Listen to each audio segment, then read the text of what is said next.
put a smile on your face when you're moving from place to place.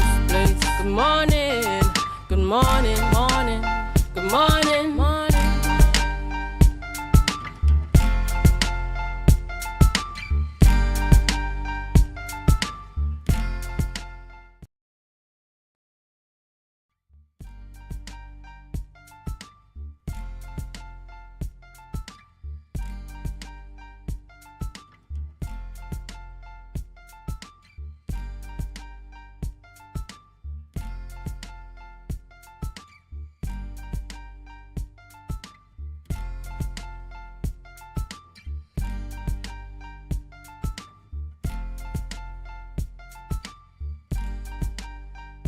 Good morning and welcome to Youth Wednesdays on the Tobago Updates morning show. You're viewing us here live in Port Moresby, Tobago.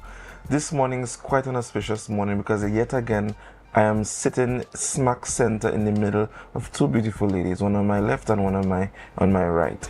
And we are also smack center in the middle of the week, Wednesday, and we are here to bring you that youthful vigor, that youthful vibe, that youthfulness. Do you see the milk on my face? You know. So yes, I want to give a special good morning to all our ardent viewers wherever you're viewing us in the world and locally and regionally. Whether you're viewing us on 102 on AMPLIA, Facebook, YouTube, whatever device, whether it be Android, BlackBerry, Apple, you name it. Good morning and welcome. And this morning I'm joined with Natalia Nancis. Good morning to all viewers on our varying platforms. Good morning to Alia. Good morning to Dwayne. As Dwayne said, it's an auspicious morning. I'm happy to be one of those young ladies on the side of Dwayne this morning, on the side of the handsome one and only Dwayne Nurse. Right? I'm just happy to be here this morning on Youth Wednesdays. I'm always excited, though it be early. I'm very much excited to just share with the viewers what we have in store for them, etc., etc. I'm happy to be here. To our viewers on our varying platforms, Facebook, YouTube, and 102 on AMPLIA, a special good morning to you. And if you are still using a BlackBerry, good morning to you. I heard Dwayne call that brand, and I was like, BlackBerry, Dwayne? Yeah, you still use BlackBerry? You'll be surprised. Maybe some of the old, diehards, who just can't leave. Loyalty brand. Yeah. Loyalty. But good morning to you, Alia. How are you? Good morning, Dwayne. Somebody didn't get the memo this morning, but I'm glad you did. Really? My eyes. Really? I think you have a camera on me, that's why. I think it might be vice versa. No. Yeah, I think Natalia boosted your ego a little bit. So before we get carried away about who is wearing what, we'll have our news in 90 seconds by Miss Alia Balgobin. Thank you, Natalia. Here's your news for Wednesday, 25th of June. Tobago demands for a fairer national budget share is gaining traction, backed by both the THA and island business sector.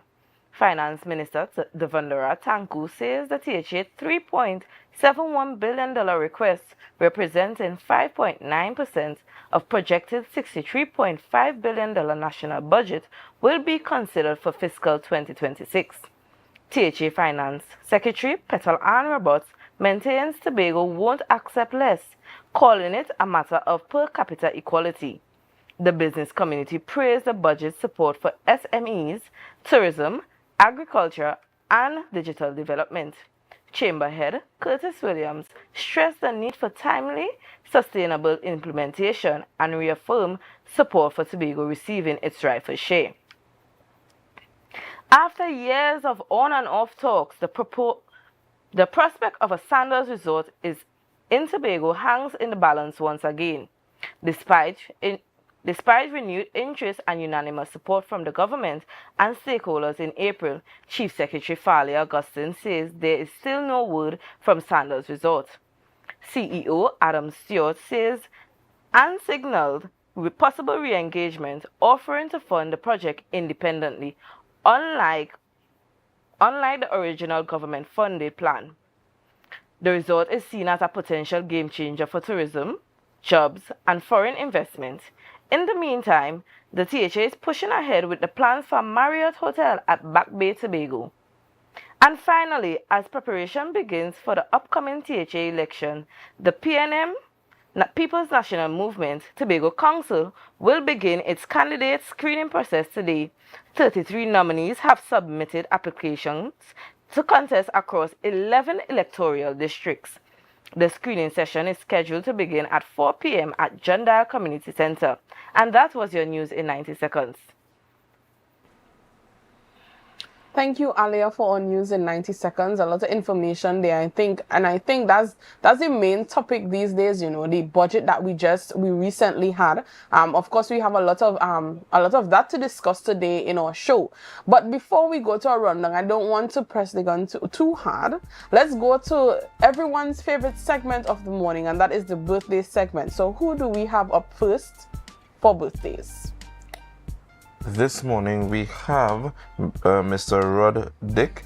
A happy birthday goes out to you from the Tobago Updates family, and here from us on Youth Wednesdays. Looking strong, man. Right? Do wish you all the best today.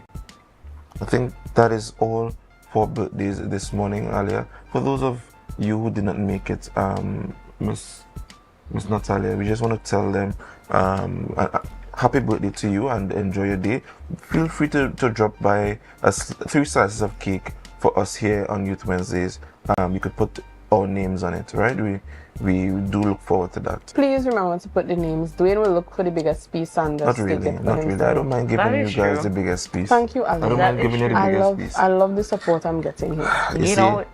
You see how it is when you promote, you know, women being at your side. You just take advantage and the one soul man inside. You want it to be smack center between the both of us? Of course, I'm trying to understand what's going on right now. It happened this way, you know, but it's okay. Off the camera, on the camera, we'll say, Dwayne, you'll get the biggest piece. Off the camera, Alia will split it. Just leave Dwayne hanging. That's right.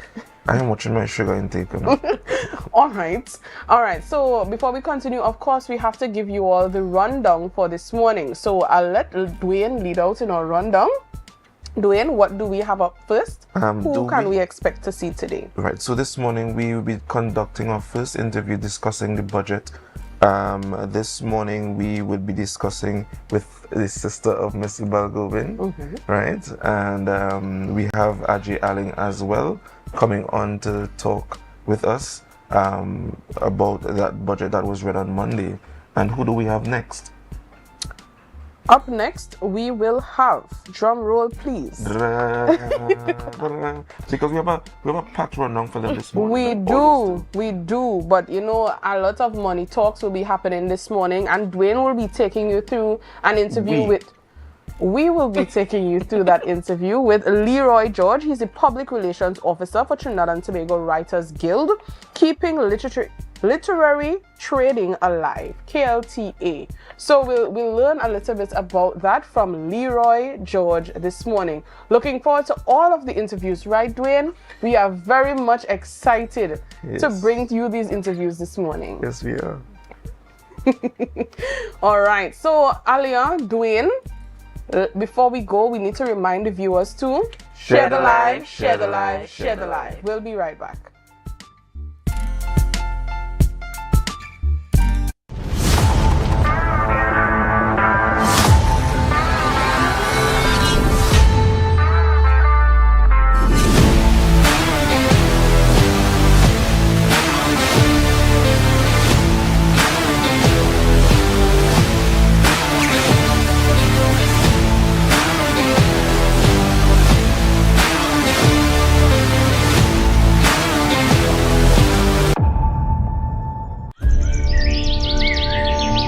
Tobago, this is your chance to lock in the brunch experience of the summer. Sun up, real bad girl get nasty. The brunch inclusive edition, the ultimate party in the East, where vibrant flavors, refreshing cocktails, and electrifying vibes collide. It's happening on Saturday, July 5th from 3 p.m. at Deltec Compound, Argyle. Bring your coolers, bring your crew, and brunch, sip, and vibe in style. This is the flavorful escape you've been waiting for. Grab your tickets now at Barcode, Pablo Supermarket, Lost Restaurant and Lounge, Deltec Compound, and committee members. Sun up! It's more than a brunch, it's an experience.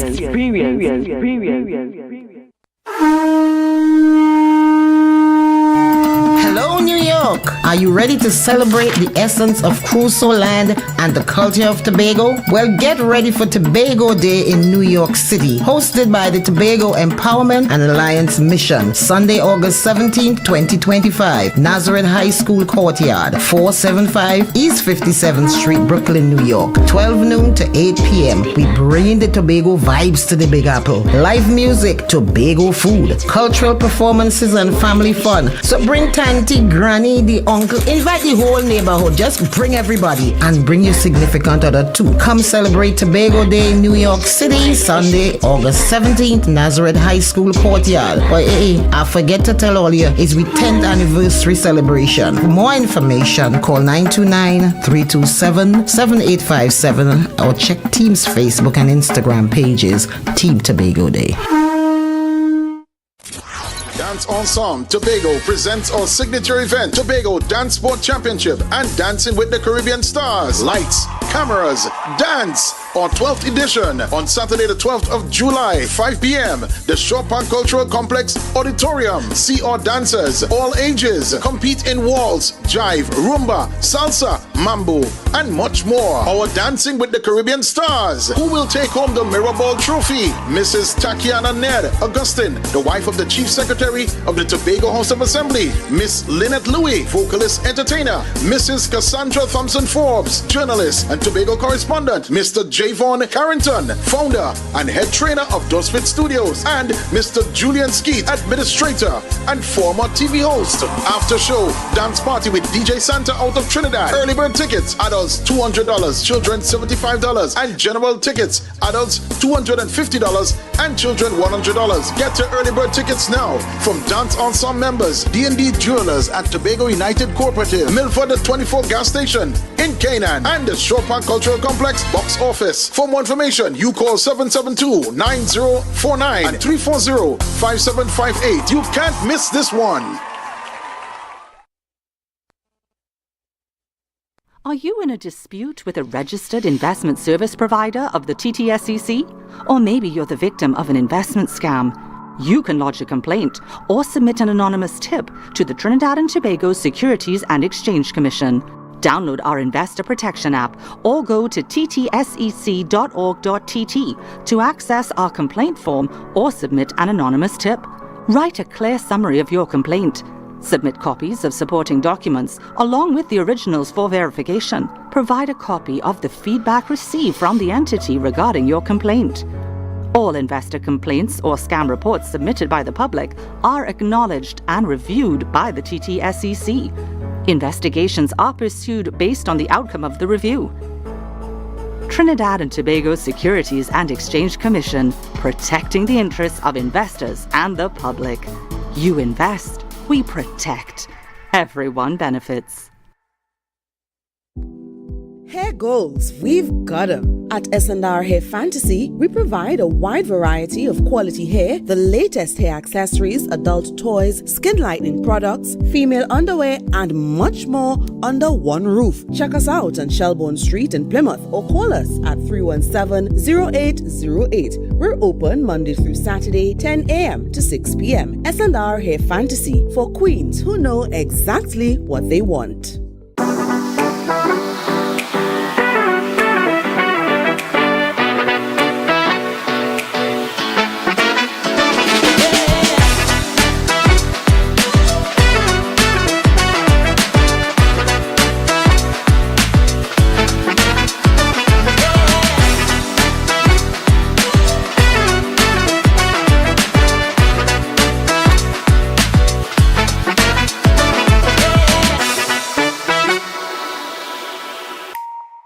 Want to get better? Where to start? What kind of exercise to do? What to eat? How to get restful sleep? Need a doctor to search for root cause? Look no further. Come to Majuba Hill Lifestyle Center Foundation at our Wellness Center in Goodwood, or Food Hub in Darrow Springs, Scarborough, or Doctor's Office in Goodwood and Darrow Spring. Contact 49 Swift 4979 438.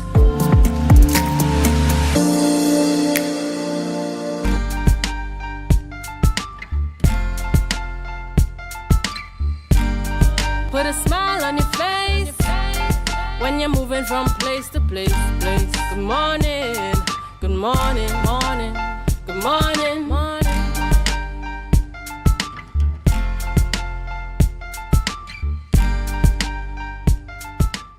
Good morning and welcome back to Youth Wednesdays on Tobago Updates Morning Show. You're viewing us here live in Portmore, Scarborough, Tobago. This morning we will be discussing in depth or just a cursory glance of what happened on Monday in the Tobago Parliament when the budget was read by the Secretary of Finance. We heard a lot coming from the budget, and we just as youths want to give a perspective on this budget. So this morning I'm joined with Ladies first. Sorry, Shanika Balgobin. All right. And Ajay Allen. Certainly no stranger to us. But Miss Balgobin, this is your first time on Tobago Updates. Yes, it is. I hope you'll make it you'll make it your go-to place. Ajay not wanting to make anything biased, Dwayne is very excited to have new guests, but we just want to welcome you back to Tobago Updates. Right? Just want to throw that in there. Thank you for that. You're welcome. Thank you. That's all I'll say. That's all I'll say. But my beautiful co-host. Yes. Tell me, did you get a chance to hear anything about it? But I know you're quite busy with a lot of important things, life decision stuff. Right. I mean, the decisions were made, but continue. Yes. Yes. Did you get a chance to peruse the budget at all? I saw a few snippets of the budget when I was able to. I think the biggest thing that everyone is speaking about is the larger amount that will be allocated to Tobago and what they'd like to see out of that larger allocation. So that's actually where I was centered around. I am actually excited to hear what the projected plans are, seeing that there has been a larger allocation to Tobago. All right. So what about you doing? I know you are... Yes, of course I was in there. I listened to it intently, and there's some important things coming out from there, but it's not about me this morning. Of course not. We have an economics teacher in the midst, and one of the best people to talk to us about what happened in that budget. On the island. Yes, of course. Yes. So Mr. Balgobin, for those of us who do not know, what is the purpose of, what is a budget, and what is the purpose of a budget? Well, a budget, like any other thing, is just a plan. A plan for your revenue and your expenditure. In the grand scheme of things, like a budget for Tobago is how it aims to achieve its financial goals and generating revenue. And while I'm on the topic of revenue, that is one thing I noticed that the budget did not really clarify. So it talked about expenditure and how much would be allocated to the SMEs, the agricultural, the tourism, and we want a larger portion of that money from Trinidad. While we, Tobago, I did not see anything geared towards us generating our own revenue. While I know that these investments into these SMEs should generate revenue, there was no figure saying they should generate 10% more in how many ever years. So in terms of statistics, you need stats in terms of what the projections are in terms of revenue. Yes. All right. As well as, sorry to interrupt. No, you go ahead. It's your time. What I again notice is that on a large scale, we don't have statistics. They say, or they are saying that we need a larger portion because our population is increasing. But we have not done a census in a long time. We don't know whether we have an aging population or if we have a younger population to know where this revenue really, really needs to go. All right. So I'm just going to, before Ajay shares his point, Ajay, this is not a debate. I saw you rub your knee and you're ready to go. What are your views on what Ms. Balgobin just said? Okay, so firstly for me, this is what I call the Tobago ask, because it's not necessarily where we get the figures from central government, so we'd have to do our budget reprioritization, and usually that's where we finally get what comes from Trinidad. So it's just our wish list basically. So I don't have much, I don't want to say high expectations, but I usually wait until we hear what central government gives to go into the ideas. However, I support Ms. Balgobin in terms of data. But last year when we were doing the Tobago Day debate, we were able to see some statistics from Mr. Bobby Andrews, which showed the population growth. It shows where the economy was heading, was really, really good statistic. This is about Tobagonian. who would have compiled the data. And I am now beginning to wonder, is it that we compile this data and we just have them for storage to say we do them, or we have statisticians on the island? Is it that why this information is not widespread or shared among Tobagoans on the island, so we could make more informed decisions, one? Two, on the issue of generating income, I think all the areas shared can generate a large amount of income, but I didn't hear much as it pertains to exportation of the island, because we do have a lot of good products that can be exported. And I think we need to move away from the small business or the micro business mindset, and we need to think global. We cannot be the greatest little island when everybody have a small business. So I think we need to move from that phrasing small and medium business and just think business on a whole. Think Johnson and Johnson style. Like we need to think big as Tobagonians. All right. Okay, so I love how you mentioned moving from a micro mindset to a macro mindset, right? My question to you is, with this allocation, where can you see the tourism sector, especially because I remember just before the budget was read, there was a lot of talks about how the tourism sector can be developed and what we could do with the additional funds if they are given. The additional funds are being given. What do you see for the tourism sector, the agricultural sector, in terms of this increase? Okay, first let me correct a statement you just made. It's not that the funds are being given, it's an ask. And that's why I begin the statement by saying this is the Tobago ask, and not necessarily what the actual figures are. Because one of the things I've learned with budget over the years, we hear these nice projections, and there is a vast difference between what actually is given and what was proposed or estimated. And this usually would happen when you sit and you listen to Standing Finance Committee. I know it's boring, it's laborious, but usually that's where you actually see what was actually allocated to what and what was actually spent. So even as we speak to development in the tourism sector, I think digitalization would work there. I think we need to use a lot more barcodes on the island. And we also need to even use it for data collection, so we see where our marketing efforts are going. We would see the development. For example, we have Virgin coming to the island. How many of us, or how can we have data to know where this person coming off these flights are staying, where they got the information from, which trade show had an impact? So we don't just spend money vike on some of these projects, but having a robust data collection system, which would be digital, would help us focus more directly on where we see that generation, that income generation coming from. Well, I see you quite nodding your head there. Because I agree, like I said, like I tell my students, you need to have the data to make informed decisions.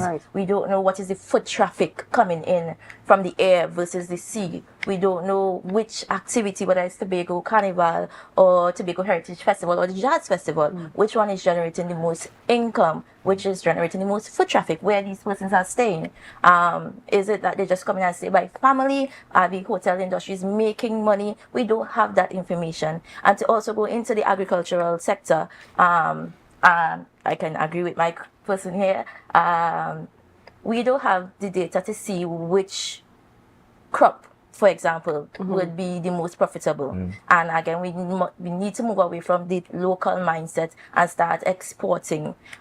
We need facilities to help export, packaging, labeling, having that information. Having that information available to these farmers, because farming is no longer just going and dig. You can do it from behind a screen actually, and we can move away. Definitely, and AI. Love AI. But we are moving away from that. But persons, students, children are still in the mindset that if I'm going to agriculture, if I'm going to farming, I have to still go and dig. My skin too nice for that. Not even that, they think about how much work they actually have to put into it. Because as you said, agriculture is not just digging and stuff anymore. There are other means of getting things done. Students are still of the mindset that they have to go in the hot sun. They have to pull a fork and a hoe and everything else along those lines. So as you said, we look forward to the agro-technology and AI. And most persons that are farmers are elderly persons. So they don't really know how to export. And that is like, again, I know they mentioned the technical aspect that the SM is. So it's not just giving them money anymore. The budget did, the secretary did mention that they will be providing that technical aspect, that they would be providing that advice. But we can't give them the advice. We can't give them the money. And still, nothing happens. Before we move on deeper into the discussion, which is flowing very cohesively thus far, the allocation is 5.9% of the projected national allocation. Do you think that is a fair ask? One, and based on the posturings of the central government, namely from the Prime Minister and the Minister of Finance, Minister Tanku, do you think that this time around Tobago might see something closer to what it's asking for in this budget? What are your thoughts? I believe it would happen because historically, usually when we have this dispensation of our government, we tend to see a little more finances coming to Tobago, we tend to see a little more development, and if that trend continues, I think we would get more. I'm not saying we will get the 5.9 that we asked for, but I think we would get something more. But sometimes it's not just the more as well. We as Tobagonians, we have to learn to, I don't want to say technical and live long, but we have to learn to multiply investments. We know about earning income, we know about turning over. I mean, Tanti, who running the shop, has the same exact economic skills as someone who has an economics degree. And I think we need to begin to apply some of those same principles and begin to create a turnover in terms of profit. And as Ms. Balgobing was saying as well, we need to not just stick to the old-fashioned format of doing things. And as we trend more to the digital space, I think what we need to now do as well is have that transition taking place. Because I'm thinking now, how do we have a public servant of 30 or 40 years now transition into an AI system or to a system where when you go into the office, it's not somebody sitting and writing in a paper. It's somebody, an automated generated system where the system flows. And probably, I don't know, I could be wrong, it probably would weed out some corruption, I'm not too sure. And probably that could be the kickback. Yeah. My question to you is, based on what Ajay was saying, how does a government, based on macro and microeconomics principles, apply what, in the Tobago context, what they are given annually in the fiscal year to have these multiply effects? And do you see some of these initiatives being implemented in the budget based on these projections? Well, government spending in and of itself does create a multiplier effect, because once you spend on any expenditure, it's under macroeconomic principles, it is expected for a return. So, for example, we give people more money. Let's say, just assume we give people more money. What would happen? The multiplier would affect. You mean in terms of salary? In terms of salary, okay. Or even just give grants. Business grants, okay, right? Yes. So we just give them more money.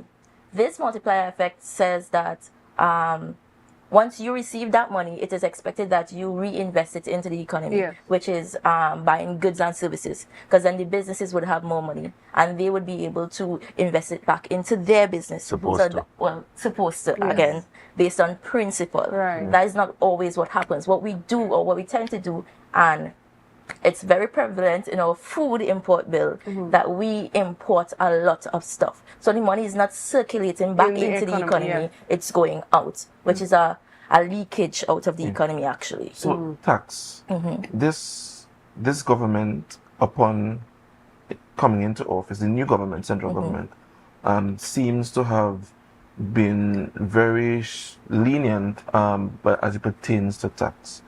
How do you see that affecting revenue, one? And given the fact that you mentioned that our food import bill is quite high, which is a fact, how does tax ensure that the money remains here? So, okay, correct me if I get what you're asking. Tax revenue allows us to reinvest into the economy, but once we are taxed, the government has that money. They could invest it into a project. They could invest it back into increasing incomes. But once we, the people, don't keep that money here, whether we import the food, whether we import clothing or makeup, anything, the money is still going to end up outside of the country. So we have a big part to play. We can be taxed. We can increase taxes, decrease taxes. Once our cash flow personally goes out, guys, we can't, no money. We have no tax revenue. Just one more question before I straight over to my colleague here. Aji, I have a theory. All right. You let me know whether or not it's you have any thoughts on it.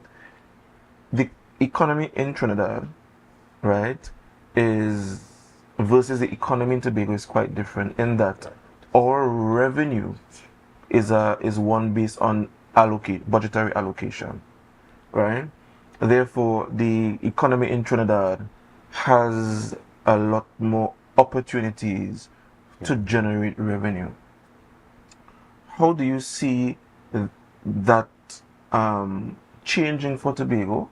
What is that mechanism you believe that could assist Tobago in fostering that change so that we can have an equal opportunity in terms of how where our economy is positioned just as Trinidad to generate revenue? Because I think this is a two-part question basically. Because first, when we look at the Trinidadian economy, we need to acknowledge the fact that it's heavily oil and gas based, and they also have a larger private sector. So what you will find happening there is a lot of persons will choose to work in the private sector because it's a larger income, it's a larger salary, it's better optional. And that's part of the reason why you have a lot of Tobagonians migrating to Trinidad as well, because of the nature of the options. So I think we need larger public service diversity here. And I also believe, based on the way our economy is going, we need to free up some of the markets from Tobago. So I think instead of having to go to Trinidad, let's say, for example, for Kariri, which is a service that should be provided in Tobago according to the THA Act. By the way, I think we need more options for export generally out there. So we shouldn't be sending things to Trinidad to be tested for exportation. I think even as Tobago was once the breadbasket of the Caribbean region. So we need to go back into not being so dependent. And I usually would say, Trinis will kill me for this, but the oil and gas crumbs spoiled the Tobagonian economy. And I think we need to get away from it and begin to now think, how do we export, how do we get our goods and products on the international market? Big up Joe Field Enterprises all the time. But I mean, that is where we need to go. We need to look past the barriers in Trinidad. And now, as we have two MPs in Trinidad who clearly, by the initial presentations, didn't go down Trinidad for fun and games and to look pretty. Right. They now need to advocate for some of those export laws to be changed. We need to have a more present Minister of Trade in the Tobago space, pushing it. We need to have export TT with a greater presence here to push Tobagonians to think outside of our 100 and how much square miles and outside of Trinidad and Tobago as well. Yes. The fact that Dwayne knows that exact number. Right, so we're seeing that we're getting very much into this conversation, and it's very warm, you know. Ajay seems very excited. Ms. Balgobin sharing some really good points. Now there is, before we take the break, I just want to give the viewers what we'll be coming back to. So there's that 3% increase that in a specific way everybody wants to speak about. So Dwayne will highlight that one when we come back. I love how Ajay mentioned the migration aspect of things. Now, the budget was very, I would say it had a lot to do with the youths. They have a lot of projections to do with youths and stuff like this. But we know that the majority of youths, when we study, and I would say normally we want to migrate because there is nothing here for us. So we'll talk about, you know, what this Tobago ask amount would do for that migration, the lesser migration for the youth, and where we can actually put the talents or what we studied here in place. Right? So viewers, we have a lot to look forward to when we get back. But before we go, Dwayne, they have to share the live, share the live, share the live. We'll be right back.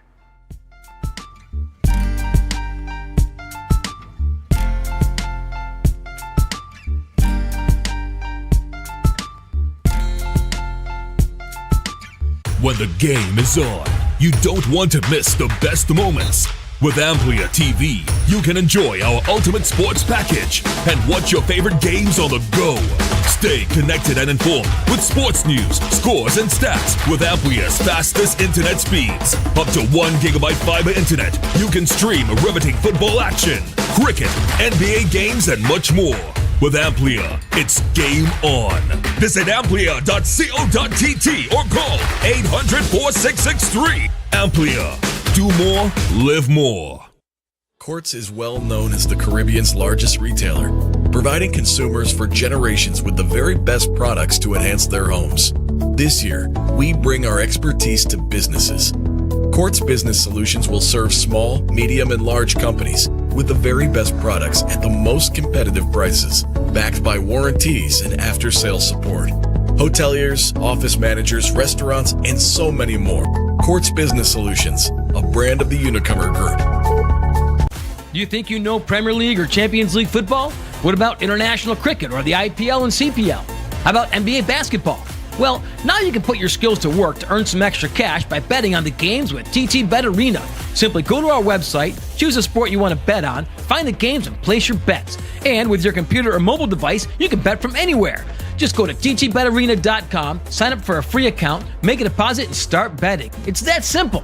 You can even qualify for our $2,000 sign-up bonus. We also have horse racing, plus live casino games where you can bet using TT dollars. And check our new Tobago location at 7B Milford Road, Crown Point. For more info, call or WhatsApp 494-0634. TT Bet Arena, the #1 sports betting company in Trinidad and Tobago. Welcome to Tobago Glass Supplies, where innovation meets excellence and service reigns supreme. Well, I want a proper window for me house, yeah? I want no shake thing in my place. Our commitment is simple: to provide high-quality, innovative aluminum, vinyl, and glass solutions for both commercial and residential spaces. We get one wall on the side and we get one hole. You can put a window there, invent something, a window for put there. At TGSL, we don't just meet needs, we exceed expectations. Our range includes the finest aluminum cladding options, setting new standards in durability and style. Well, me meet ya. Me don't know who I'm talking to, but I have the cousin Tufina tell me for call all you go get proper thing for put there. Me don't know.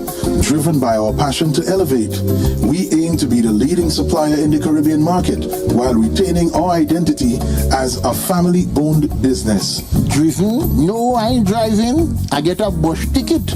One of me picnic them go drop me down there. Must bring me down there. Russo Trace Springer down by the page down there. Because at Tobago Glass Supplies Limited, it's not just about products, it's about relationships. It's about you. It's all about me? Who's your family?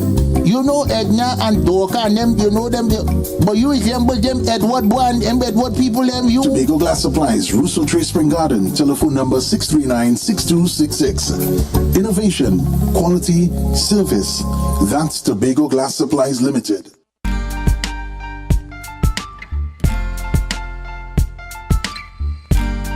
Put a smile on your face when you're moving from place to place. Good morning, good morning, morning, good morning, morning.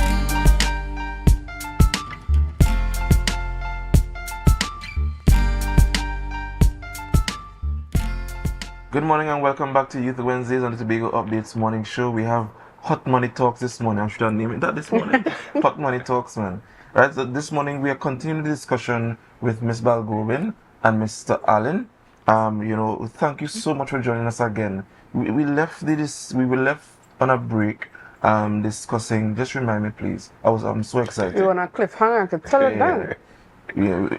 We were discussing that 3% growth in the Tobago's economy. Yes. Right? And a fall, I think they try to link it as a fall in the public sector employment, which decreased to 54% versus a 70% employment by the Tobago House of Assembly. Now, Ms. Balgobin, economics would tell you that the private sector is what drives the economy of any country, right? The role of any government is just to merely provide fiscal policies to ensure, to stimulate economic growth, right? Correct. What are your thoughts on this development? Do you think that the 3% growth in the economy is validated? And do you see it as a positive note that there's a decrease from the public sector side from 70% to 54%? Definitely. Any decrease in the public sector having to provide these salaries to persons can now free up that money to go into other developmental projects. And because the economy is still growing, that says a lot, and that things are moving into the right direction. Yeah. What about you, Mr. Allen? does it raise any concerns for you that there's a decrease? This seems to be like a 16% decrease in the employment by the THA. Where the people are then going? No, well, I am actually happy that there is a decrease in teacher employment, because for years we've been hearing about it in terms of the teacher employs majority of Tobagonians. So what that would now mean is, one, Tobagonians are now thinking beyond the Tobago House of Assembly. We're thinking beyond the job security that goes with our public service, or our THA work, quote unquote. And we're now beginning to explore greater options, so that's very good. And I want us to continue in that direction as well. So we're only going to push development like that. We support the government by doing those things. And with that increase, the private sector will now employ more individuals. And then we now see a spin-off effect even into the economics of the island. So you now have more service providers as options. So you know, because if somebody come and they didn't fix your window properly, it's easy to now say, thank you very much, sir. But so, and then it's because it creates competition in this space. We would all remember when TSTT had a Me Too for a particular price. And then as a certain competitor entered the market, we just want an immediate drop in the price. So usually it benefits us as consumers when you have competition in this space. And it's nice to see now that the teachers getting a little bit of competition from the private sector. And I think even in agriculture as well, we should move away from the teacher having to be the main supporter of agriculture. And I'm thinking we could probably have like CPEP working with some of the farmers now. So CPEP could train and build them out and then send them to work in the farming industry. And then you have a phase where this program should be built out in a way where when you leave the CPEP program or the morning work program or the URP program, for example, you're now employed as a farmer. But I think URP does have a farming element. They do have a farming element. I think it's up in Roxborough. Correct. Where they plant and they even sell. Right, I don't know if they turned it into a company, which is what they should do, so they could show. Louisville. Is Louisville? I think it's Louisville. Louisville? Yeah. And let me add a next quick point as well to it. I would tell Tobagonians, we does waste good commerce and we does waste good bacchanal. Tell us because why. I remember the budget spoke to culture and advancing in that space. And I mean, I want to see a Jared Prime or a T-Pack production on possibly, we don't know, the big two politician. I mean, I'm just saying, I'm just making a suggestion. Because no Netflix series, in my view, was better than Turn of the Tide. So I think we need to go back into some of these industries and make some money there. If I'm coming from England, I want to see the Tobago Heritage Festival as in-flight entertainment. So when we negotiate these deals with these foreign companies, let's not just negotiate to bring people as well. Let's have it our in-flight entertainment should be there. I mean, the wines in first class should be main-rich wines. So I think we need to not just think when we go into some of these Tobago chocolate. I mean, so this is how we need to think now as Tobagonians. So when we're making some of these deals and we go to interact with these persons, we shouldn't just go with heritage performers and dancers anymore. Epics, we should have a cartoon on the Tobago House of Assembly and the history of it. I mean, I would have liked to see a whole history on the Assembly Legislature in cartoon form. We saw what Epixes did with the last video that the chief recently showed there. I mean, it shows that we have the talent on the island. So why are we not wasting it? And then we have the migration issue happening. Because it just don't feel that we could be creative and we could make things happen. We could do it here. We're living in an age of technology. You know? So, but now, before we go into that migration aspect of it, because I know I mentioned that before we took the break, and it's really something that we need to discuss, the fact that, I mean, you all are saying that we're looking at a decrease in THA jobs and more push to the private sector, but do the degrees that people do, the education that they're doing, does that does that contribute to the private or the public sector more? You know, these are things, yes, Ajay, I see you smiling. These are things that we have to actually look at. But what I want to mention as well, you brought up a lot of ideas that Tobagonians can do to increase our production here, whether it be in the orange economy. Free ideas. Okay, free ideas in the orange economy, in the agricultural sector. But I want to let Tobagonians know, if you are producing a product to be on the international market, it has to keep up a standard. We have this, as you said earlier, there is this local mindset. Mainly, you're putting things on the shelf and you're just expecting somebody to like it and you're just leaving it as that. You're not expecting the majority to actually love what you produce, a brand that you could put out there. So Tobagonians, please, if the ideas are coming there and you are taking them up, you have to produce a standard that the international market would love. Right? That's just my input there. You can take. No, you and you're quite right. Because God forbid that the 16% decline, which represent the persons who no longer work in the THA, are migrating, right? Even if it's migrating to Trinidad, that means less persons operating in the economic space of Tobago, right? My question to you is, Miss, right? How do we protect against, how do we protect employment, especially based on what my colleague just mentioned, in that people choosing degrees and people getting into certain fields that might be lucrative. Just share your thoughts on that. Right. So my thoughts on that is, let me use an example. So I have a colleague who did architecture, and she came back here and there were no jobs, I would say, job availability for her. And in my opinion, I told her, well, create your own firm. And with these monies coming from the SMEs now, she could have been able to create her own firm. What she did was migrate to Trinidad. That offered her the security. So that is a lot of that.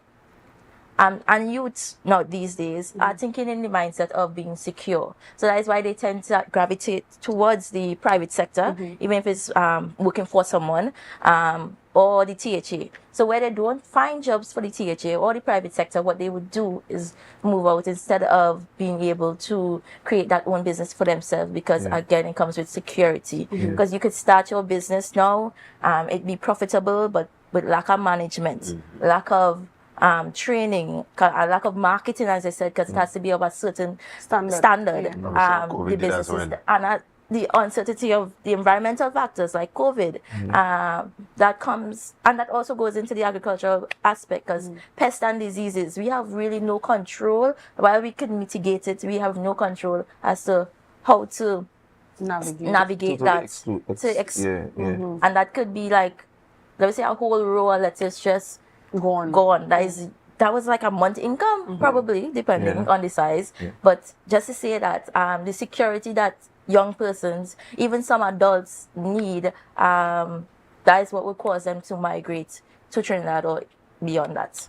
And the budget did mention the Tobago Fund, right? Where they would make this investment, have this unsecured loan, through financial institutions backed by the THA for small businesses, small, medium, and large enterprises, right?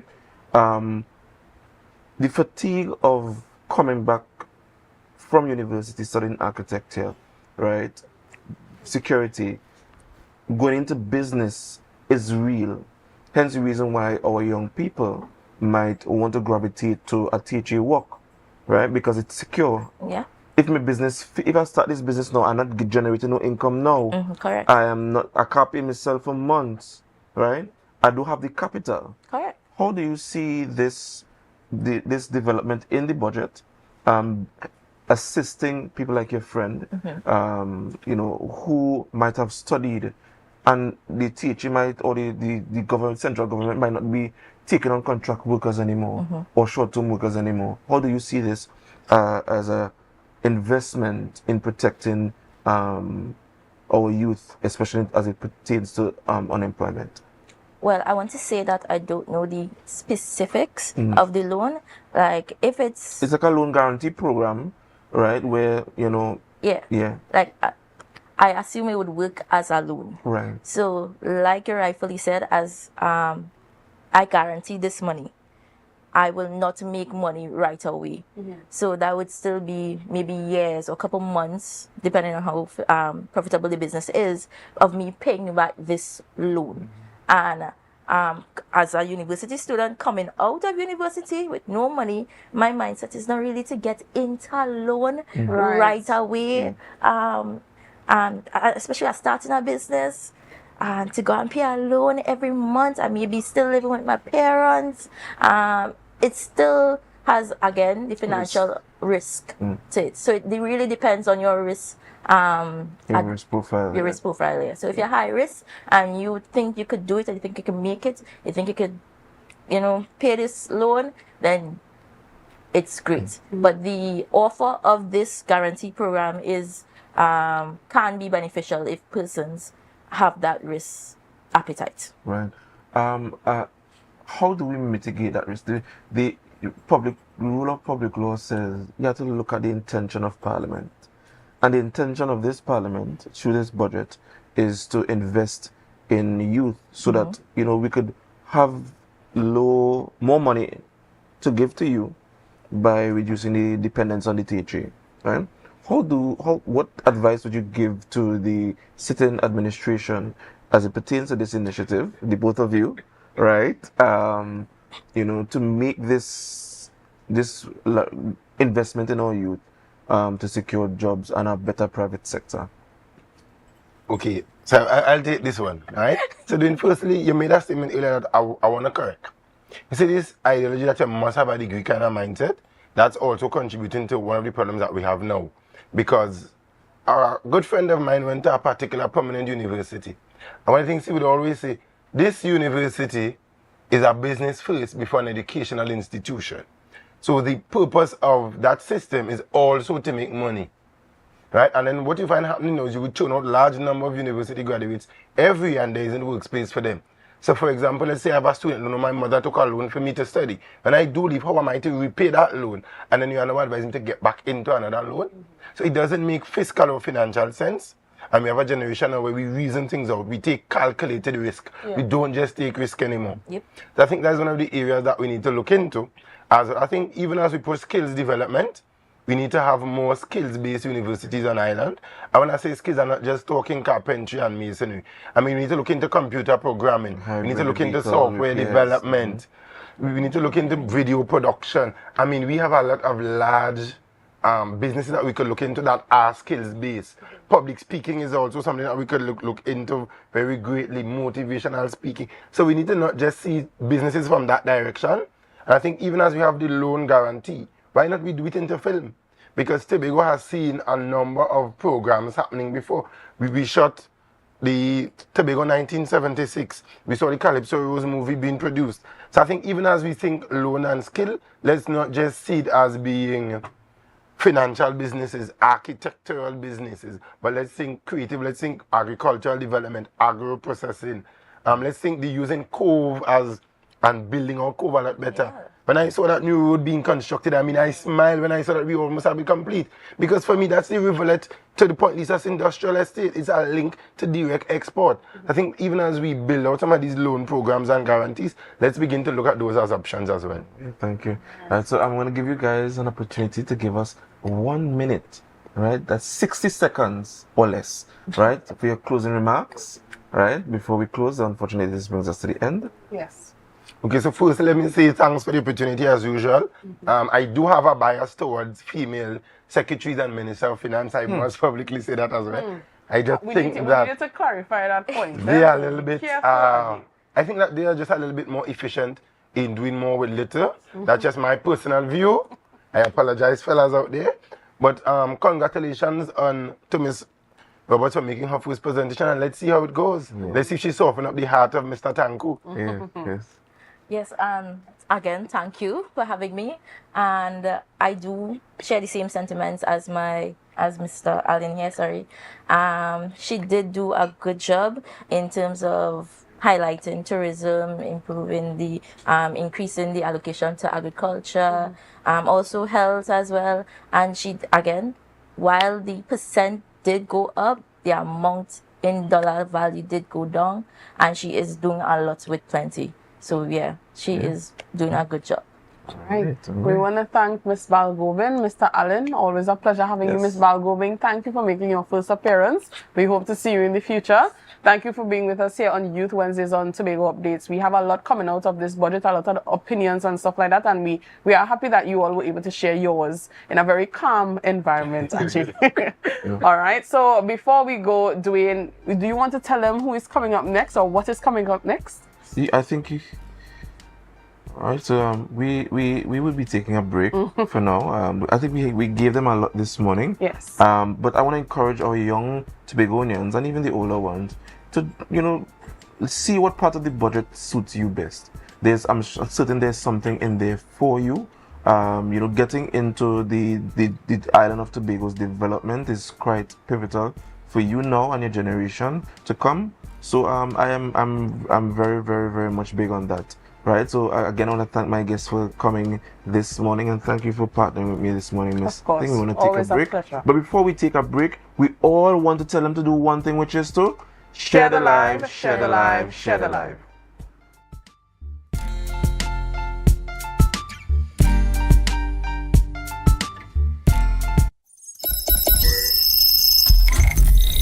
Welcome to Tobago Glass Supplies,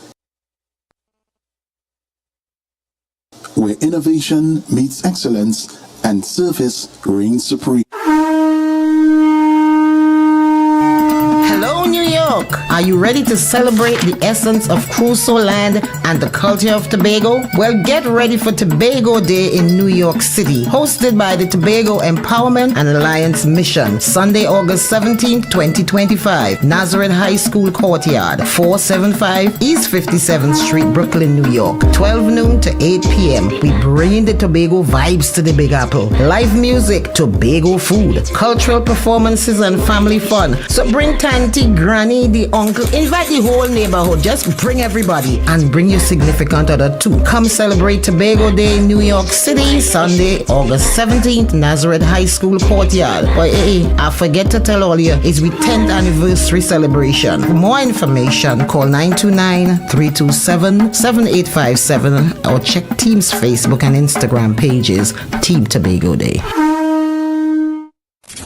Dance Ensemble Tobago presents our signature event, Tobago Dance Sport Championship and Dancing with the Caribbean Stars. Lights, cameras, dance, our 12th edition on Saturday the 12th of July, 5 p.m. The Shore Park Cultural Complex Auditorium. See our dancers, all ages, compete in waltz, jive, rumba, salsa, mambo, and much more. Our Dancing with the Caribbean Stars. Who will take home the Mirror Ball Trophy? Mrs. Takiana Ned Augustine, the wife of the Chief Secretary of the Tobago House of Assembly. Miss Lynette Louis, vocalist entertainer. Mrs. Cassandra Thompson Forbes, journalist and Tobago correspondent. Mr. Javon Carrington, founder and head trainer of Dosfit Studios. And Mr. Julian Skeet, administrator and former TV host. After show, dance party with DJ Santa out of Trinidad. Early bird tickets, adults $200, children $75, and general tickets, adults $250 and children $100. Get your early bird tickets now from Dance Ensemble members, D&D Jewelers at Tobago United Cooperative, Milford the 24 gas station in Canaan, and the Shore Park Cultural Complex box office. For more information, you call 772-9049 and 340-5758. You can't miss this one.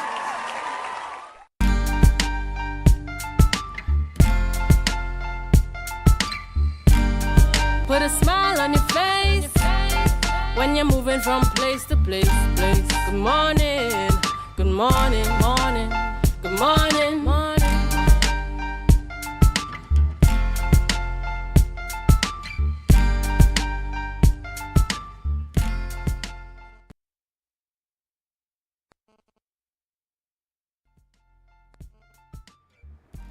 Good morning and welcome back to Youth Wednesdays. And all good things must come to an end, unfortunately. But just the end of Youth Wednesdays, we will be coming on next week with them. Of course. This morning was quite an important topic. I really enjoyed, the mindset of our youth.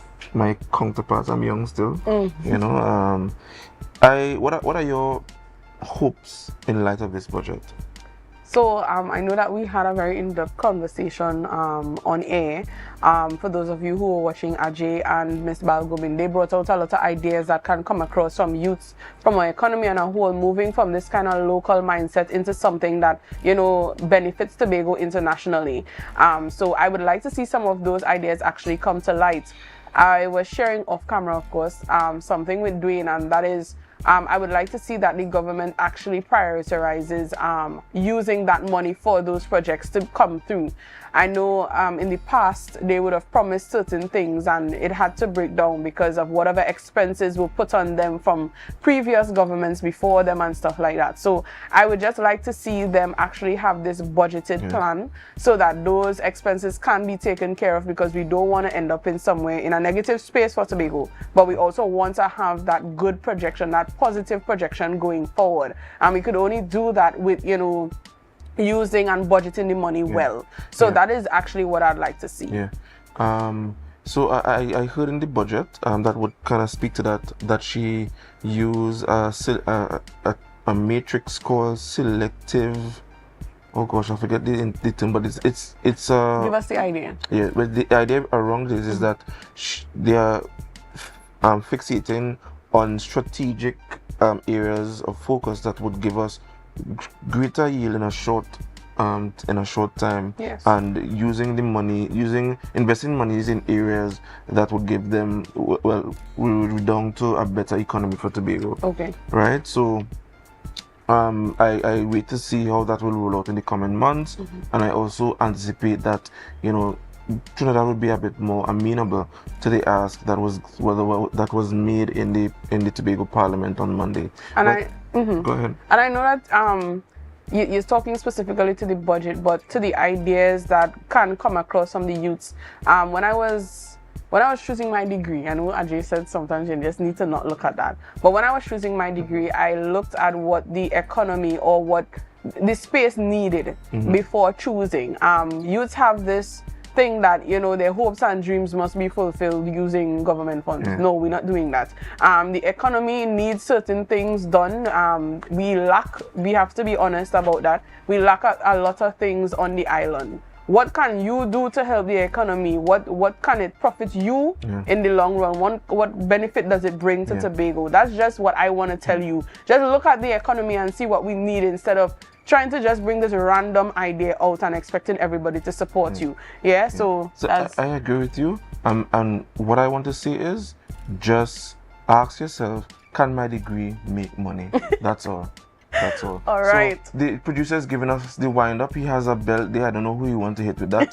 However, we want to thank you for joining us this morning, our ardent viewers and our supporters.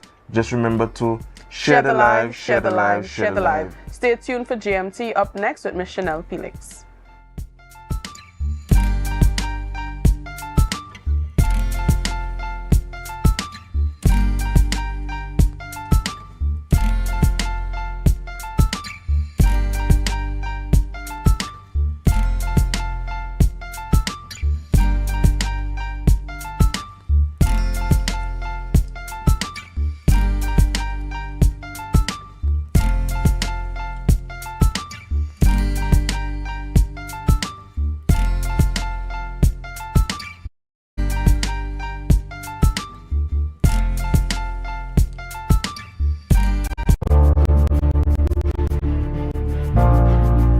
You're viewing Tobago Updates Television, your exclusive gateway to Tobago, broadcasting the beauty of this island paradise to the world.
the strength of our resilience towards disaster preparedness and the strength of our resilience to the impacts of climate change, while it is grounded in our capacity and our capability in terms of our responsiveness, the resources that are available to us, while it is indicative as well as of our technical capabilities and how we are trained to prepare.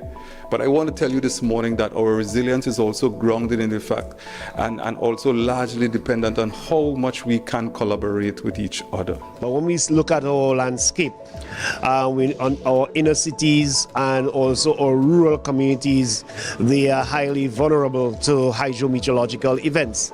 And therefore it's important for these stakeholders, our stakeholders, to understand exactly what is happening with the hydrometeorological impact on our exposure. For example, our coastal community, our slopes, slope failures, fallen trees, or utilities, and what is going on with our infrastructure.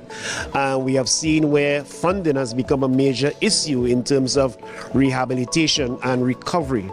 And therefore, I think it is necessary for all of Tobago to understand the importance, therefore, of resiliency. And this session will allow us to have a true picture as to what is exactly happening, not just the negative, but also how we can merge our resources together. One of the things that we're looking forward to is having pods in every community so that when a disaster hits, they're not looking at Speyside to get a chainsaw. They would have it within their own community. They'll be able to respond to their own community emergency response. So another thing, as Daryl was mentioning, was making sure that we know who are the vulnerable within our community, where is the loose roof that's in our community, so that we know even beforehand how we can address these issues. I am a returning national. I recently came back to the island, back in April, and I wanted all the information that I could get, really, because I'm worried about what I don't know. And so far, it's a lot. So it really is about the information so that I could be prepared for what is to come. I'm so glad that I'm here, and I've already picked up a few things that I need to actually learn some more about. So I think they're absolutely vital.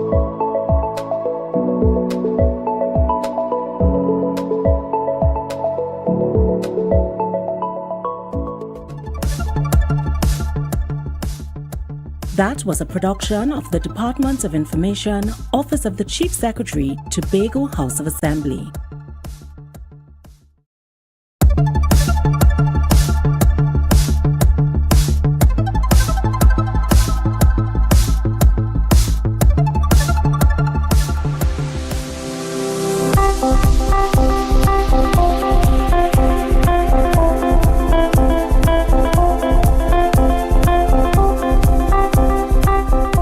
Pertain to the primary preliminary, the training session is to just ensure that the students are aware of what the procedures of the sittings are. That is how they address the chair upon arrival, how it is that they address the chair when they leave, that they are familiar with the standing orders that they need to use, that they are aware of how the sitting flows from the time a motion is moved, from the time a motion is proposed, and from when the question is put and voted upon.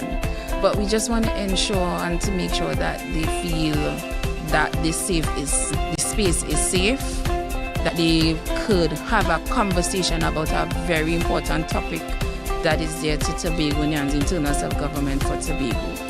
And this experience would help them in time to come. This year for them, they had the opportunity to speak with the Chief Secretary, so he was our subject matter expert.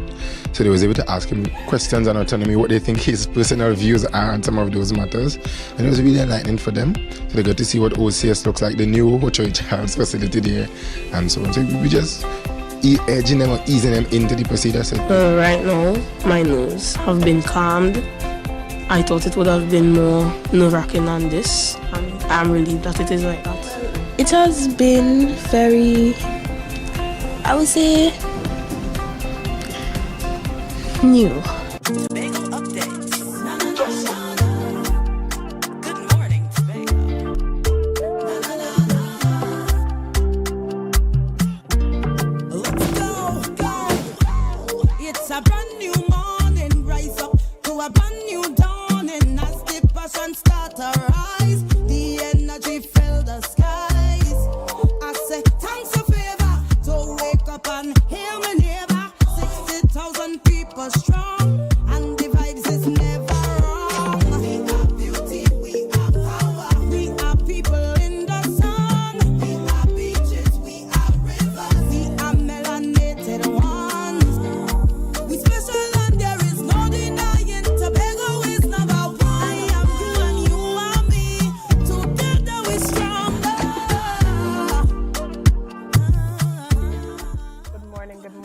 welcome back to Good Morning Tobago right here on Tobago Updates. I am your host Chanel Felix, and you know whenever you see me sitting here it's because we're about to have those conversations that you want to have while I ask those questions that you want asked. But before we get into this morning's interesting topics and conversations, let's have our news in 90 seconds. Tobago's demand for a fairer national budget share is gaining traction, backed by both the THA and the island's business sector. Finance Minister Devendranath Thakur says that the THA's 3.7 billion request representing 5.9% of the projected 63.5 billion national budget will be considered for fiscal 2026. THA Secretary Petal Roberts maintains Tobago won't accept less, calling it a matter of per capita equity. The business community praised the budget's support for small and medium enterprises, tourism, agriculture, and digital development. Chamber head Curtis Williams stressed the need for timely, sustainable implementation and reaffirmed support for Tobago receiving its rightful share. Additionally, after years of on and off talks, the prospect of a sandals resort in Tobago hangs in the balance once again. Despite renewed interest and unanimous support from government and stakeholders in April, Chief Secretary Farley Augustine says there's no word from Sandals Resort. CEO Adam Stewart had signaled possible re-engagement, offering to fund the project independently, unlike the original government-funded plan. The resort is seen as a potential game-changer for tourism in Tobago and for foreign investment. In the meantime, the THA is pushing ahead with plans for a Marriott's Hotel at Back Bay. And finally, as preparations begin for the upcoming THA elections, the People's National Movement, PNM Tobago Council, will begin its candidate screening process today. 33 nominees have submitted applications to contest across 11 electoral districts. The screening sessions is scheduled to begin at 4 p.m. at the John Dial Community Center. And that was our news in 90 seconds. Guys, this morning we continue our discussions, and I have the privilege of chatting in studio with me this morning, Mr. Leroy George. Good morning and welcome. Good morning, Ms. Chanel Felix. How are you? I am good, and it's a pleasure to have you here this morning. So tell me, what are we chatting about as it pertains to the literary traditions in Tobago? We're keeping the literary traditions alive. That's the theme of what we're doing. Everybody is acquainted with the Tobago Writers Guild. The Tobago Writers Guild has evolved, and it has given birth to the Trinidad and Tobago Writers Guild. We did some work in Trinidad lately over the last year or so, and we discovered that the need for the equivalent of the Tobago Writers Guild exists in Trinidad in a very big way.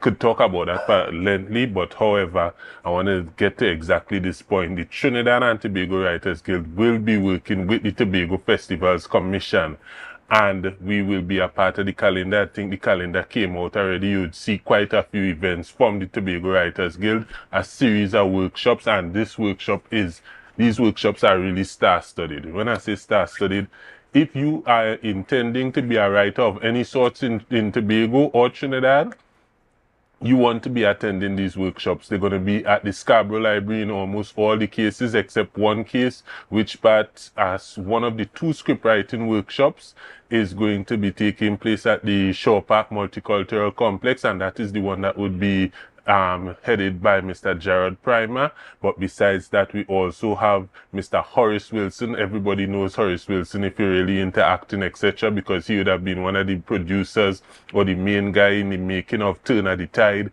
probably the greatest piece of work in terms of acting coming out of Tobago. We have Cleon McPherson. He needs no introduction to those who are into poetry. And so obviously Horace will be doing a workshop on script writing. This one here is going to be free. This is going to be the first one. It's going to be on July the 5th, and it's going to be running from 12 p.m. to 2:30. And this one here is specifically for students, and it's going to be completely free. All the other workshops are going to cost $100. When it comes to Cleon McPherson, he'll be in very next day, July the 5th, from 9 a.m. to 12 p.m. And he, of course, will be doing poetry and spoken word. I could talk about all the accomplishments accomplishments of Cleo McPherson, but I think most Tobagonians who are into that world of writing, etc., already know. I should point out that this is open for even those who just thinking about being writers, etc., and not a stranger to your viewers at all, because she is a journalist here, and persons would know her from the show Book Club Corner, which was running for quite a bit of time. I think it'll probably be running into the future also. Jewel Green George, she's going to be doing book marketing for entrepreneurs. She's gotten a lot of praises from persons like the former mayor of Port of Spain, Louis Leasing, who wrote his book Closer to God, Further from the Church, etc., because she would have helped him to promote his book, and the list of persons who should have helped in that regards is, we could be talking about that for another week or so. Marsha Gomes McKee is somebody who is going to be next, right? She would be on July the 9th, from July the 12th rather, from 9 a.m. to 12 p.m. and she'll be doing fiction writing. I met Marsha Gomes while doing the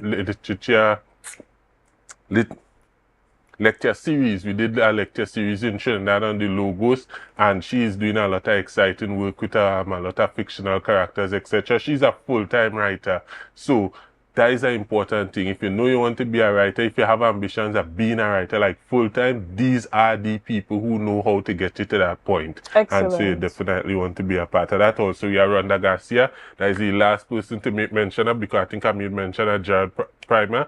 Rhonda Garcia won a Nebula Award for sci-fi. If you're one of those people into sci-fi, you know what Nebula Awards are. It's basically like right up there with, you know, the Academy Award. That is probably the most equivalent thing to it, etc. That will be on July the 17th. So you could just check the Trinidad and Tobago Writers Guild Facebook page. You'd be able to see how you could sign up for it, and also you'd be able to see everything else that I wasn't able to make mention of. Or if you want to sign up for it, you could go to the Tobago Festivals Commission building right here in Scarborough, and they will give you paper. You could sign up. It's $100 for everything except the one free workshop. Excellent. Thank you for coming this morning and letting us know about all that's happening as it pertains to the partnership with the Writers Guild. Now expanding to Trinidad and partnering with the Tobago Festivals Commission. And before you go, just tell us why it's so important for persons to come out and support these workshops, and why this partnership with the Tobago Festivals is so important. Well, supporting the workshop is important. The workshop supporting you is more important. It is important because Tobago, we are artistic people. That is the reality of the situation. We are artistic people stuck in a public sector world for whatever reason, and so many people want to really be able to express themselves through writing, through poetry, etc. It brings happiness, it brings joy, all of that, and it brings money. It brings money for those who become successful, and obviously these are the most successful people. You have people like who are just Jared Primer. He's the CEO of TPAC, etc. This is something that has success in it. So you're doing it for yourself more than you're doing it for Tobago, for the Tobago Heritage Festival. And yes, of course, it is important. You have that third sector, the NGO, which is NGOs working with the government. So now that we're working with Tobago Festivals Commission, I think this is the first time in a long time we've done anything with THA. That is obviously important for obvious reasons. Excellent. Well, we want to thank you so much for coming on this morning. And viewers, we're going to take a quick break right here, and we'll be back right after this. See you soon.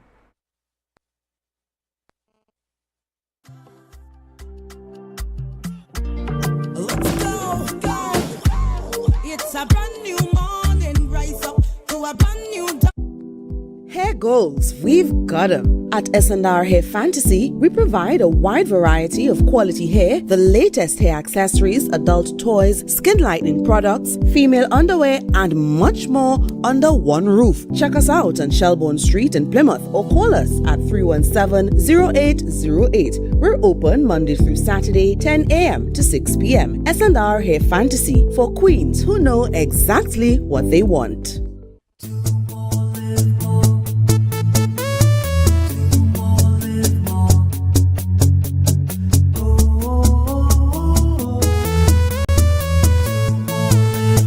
This is how it's gonna go.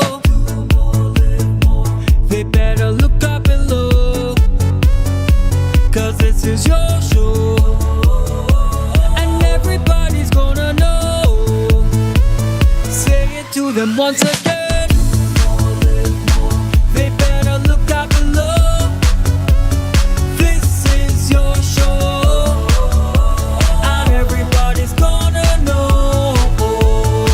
That's how it's gonna go. They better look out below, 'cause this is your show.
TNTech is pleased to advise that its Roxborough Service Center has reopened.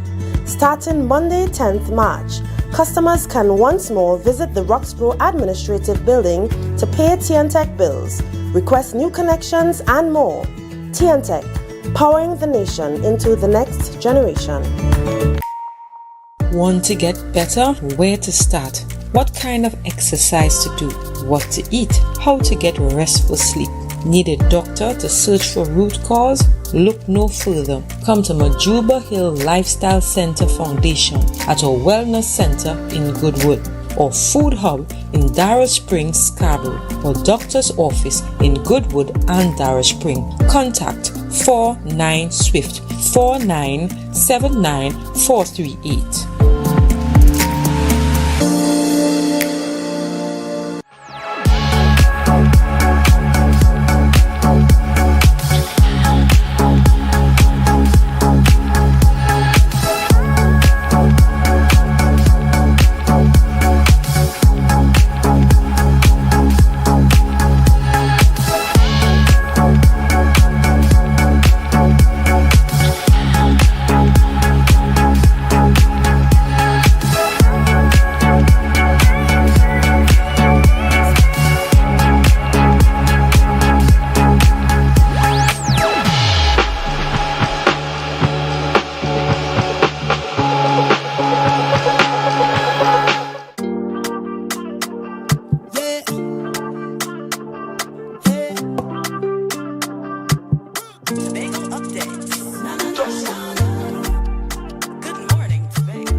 Good morning and welcome back to Good Morning Tobago right here on Tobago Updates.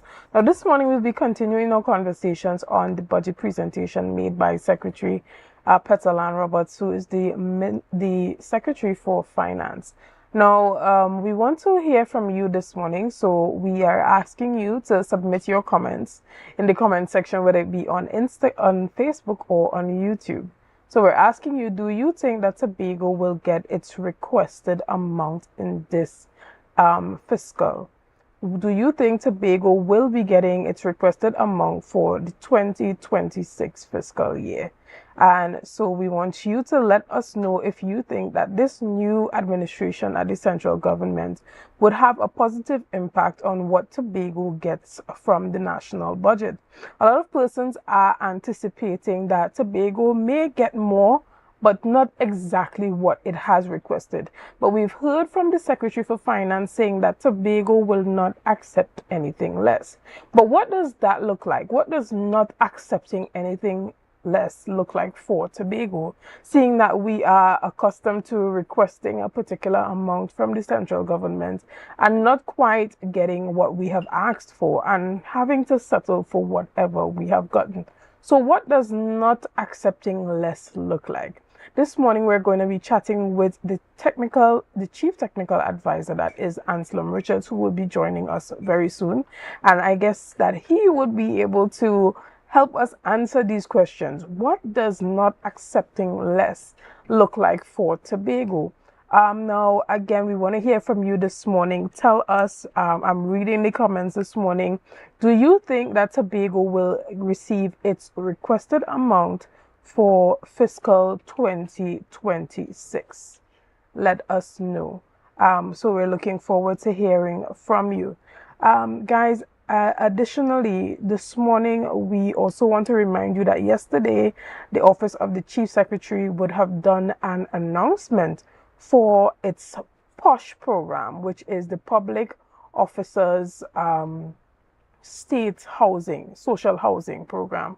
So that would have allowed for, persons to apply for state land or housing. And yesterday there was an announcement done for all the persons who were in the first phase of that program and who would have received or will be receiving lands at the core land estate.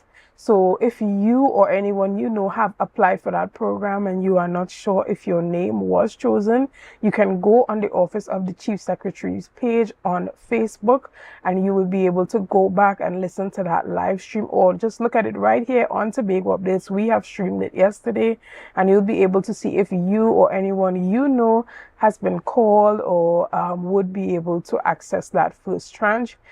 Also, you would be receiving an email very soon from the Office of the Chief Secretary. Guys, we're going to take a quick break right here and we'll be back right after this as we continue our discussions on Budget 2026 with Mr. Anselm Richards. See you soon.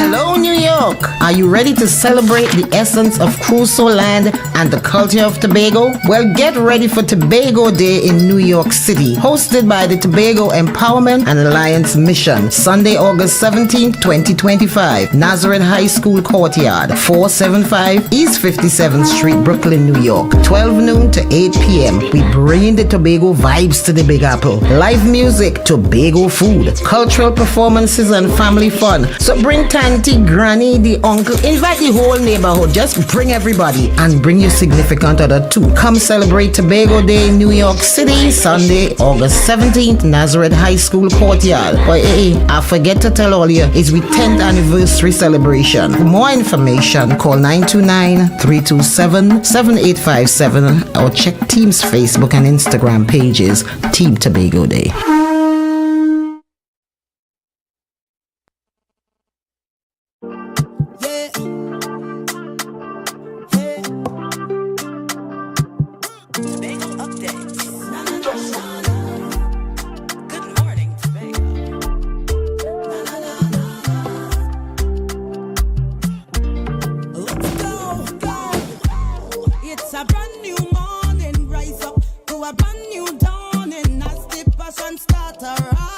The energy fill the skies.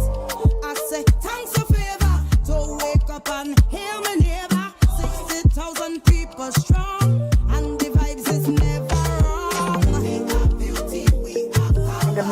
Welcome back, guys, to Good Morning Tobago. Remember, I promised that this morning we will be chatting with the Chief Technical Advisor, Mr. Anselm Richards, as it pertains to that 2026 budget. Now, you know, there's this saying, heavy is the head that wears the crown, and you have been a part of the technical team at the Division of Finance, along with Dr. Hazel and a number of other technocrats who have worked diligently in putting together the 2025 budget presentation for fiscal 2026.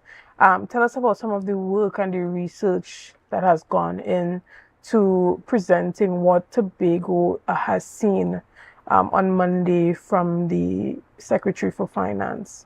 Yeah, well, thank you for having me. The work started 3 years ago, because when coming into office, we had to develop a new strategic development direction for the THA, in keeping with the ambition that the Chief Secretary and Tobagonians are buying to in making Tobago the greatest little island on the planet. And coming out from that, we did a review of all the development plans that were prepared and accepted for Tobago since 1963 following Hurricane Flora. And what we found is that 85 to 95% of the prescriptions that were embedded in those plans were not implemented. And then we recognized, well, look, we had an implementation deficit in Tobago as far as development planning and plans were concerned. And therefore, we did not really need a new development plan, but a strategic framework to move the island development in a particular direction, which is to become the greatest little island on the planet. Henceforth, we developed the development pathway, and we established 21 development agenda priority, and we have been building that development strategic framework going forward for the last 3 years. So we are at the point now in fiscal 2026 where we can start operationalizing the plan.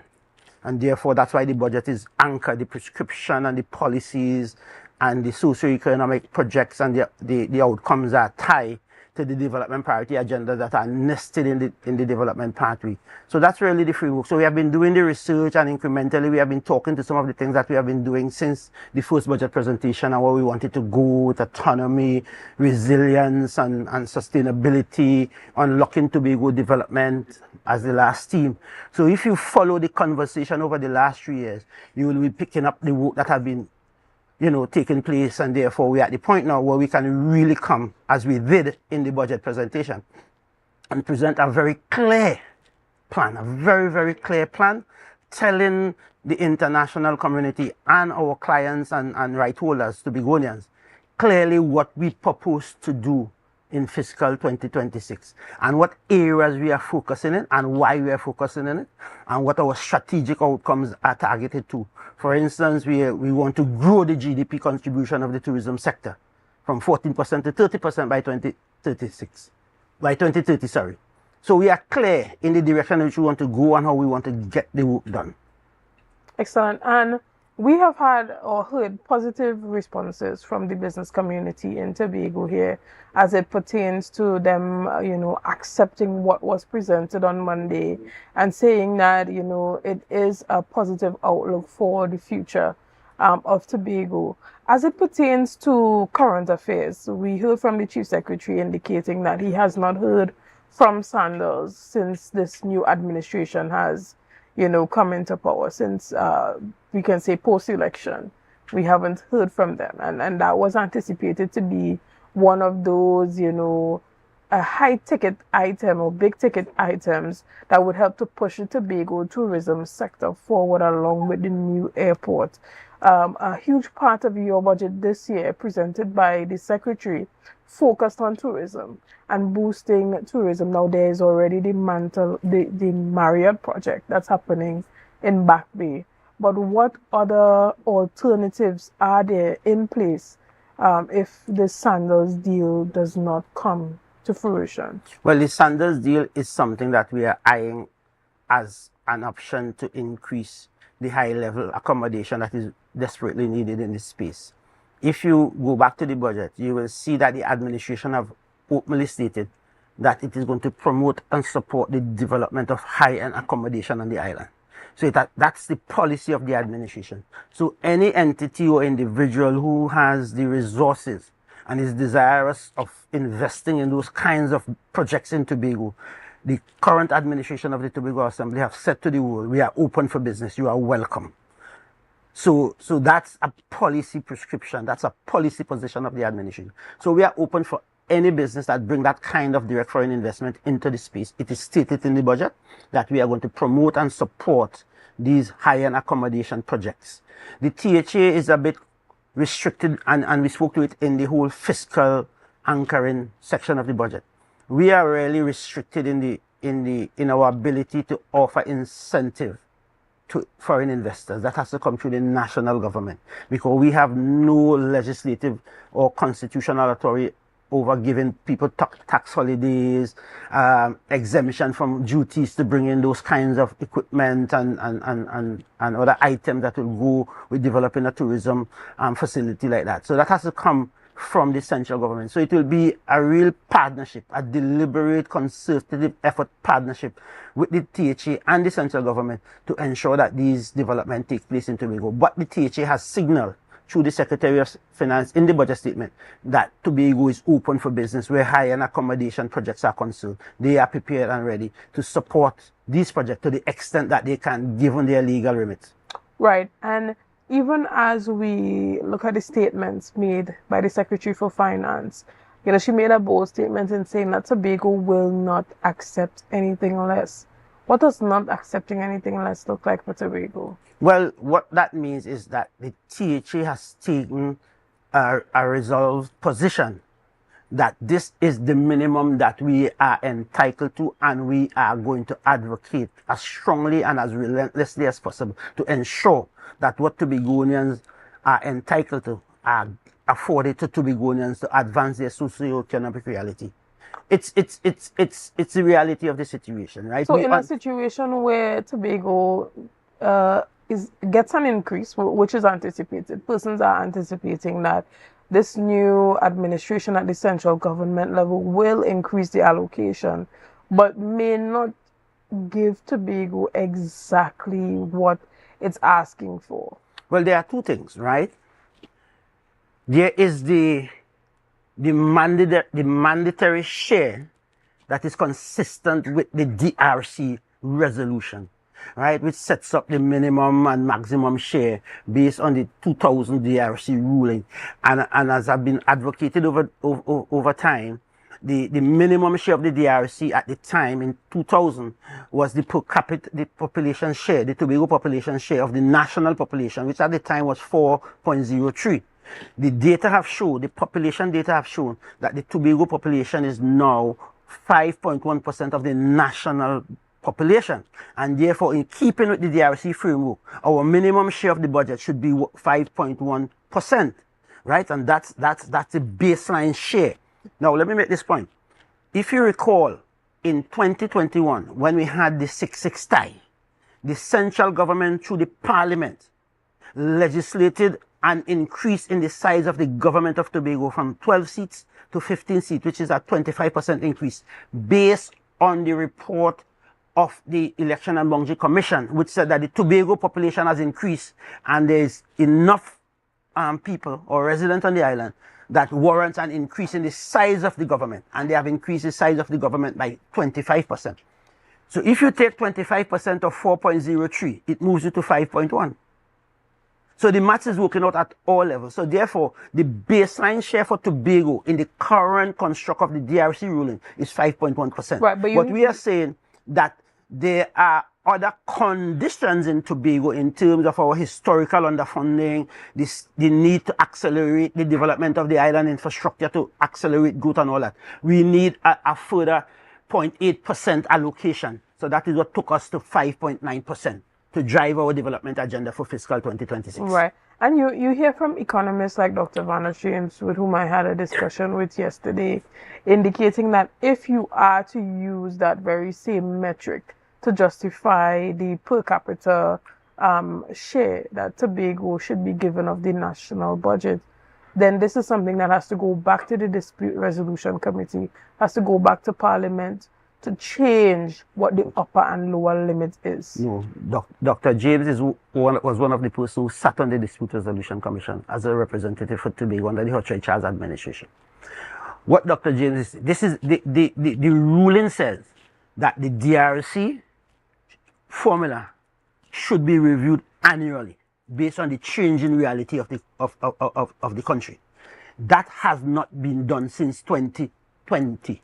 So they continue to use the old formula notwithstanding that the dynamics, the population dynamics and the social needs of the population in Tobago were changing continuously over the last 25 years. The fact of the matter is that there is a framework. The basic framework speaks to a per capita share. Right? The government has legislated in the parliament that the Tobago population has increased. Right? We are not making up numbers. And the numbers that we are working with came from the Central Statistical Office. So if the baseline of the formula of the DRC has moved, right?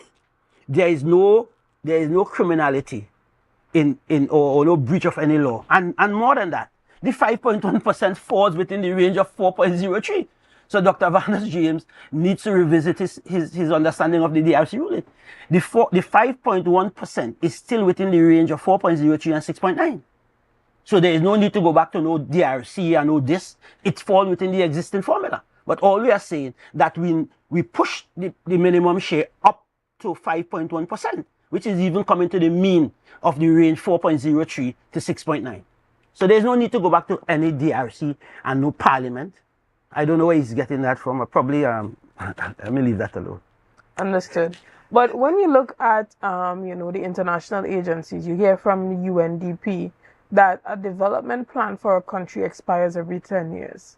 And in the beginning, your preamble, you indicated that there were development plans that were there since the time of Ho Choi Charles that were not properly executed and implemented.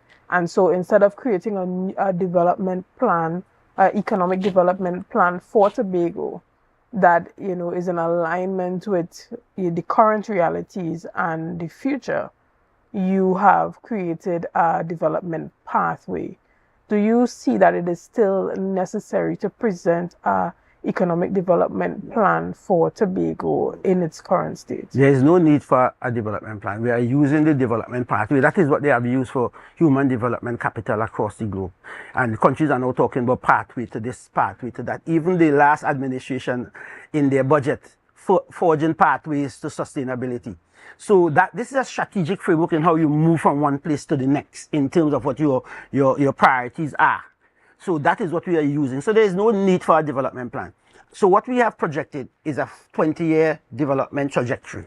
And we have broken it out into 4 5-year cycles. So you will hear, and as you would have heard in the budget, we talk about the investment that we are building to make between 2025 and 2030, which is the first 5-year journey along this pathway to becoming the greatest circle island on the planet. So we have set a number of targets. The 21 development agenda priorities tell you what we are trying to achieve as we go along this journey to become the greatest circle island on the planet. We have now subdivided that into 4 quarters, if you want to call it that, or 5 years quarters.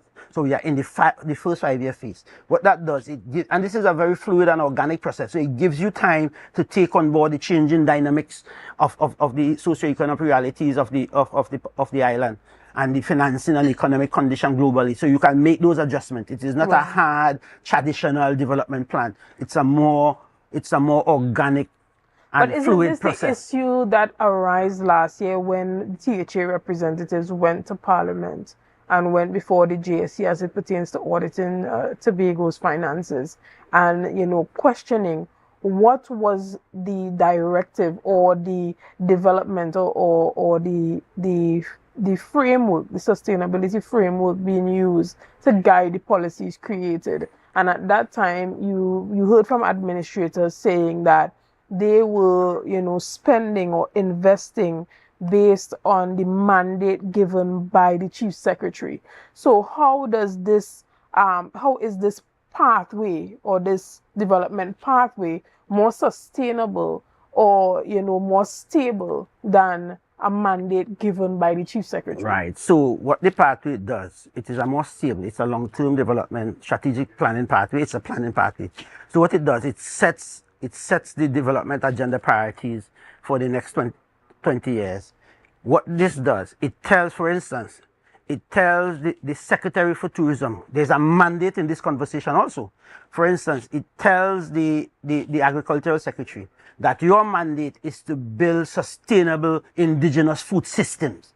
She will now go in her division and execute that mandate by developing the programs, the projects, and the initiative to build sustainable indigenous food system to achieve the agenda priority of food sovereignty and food security.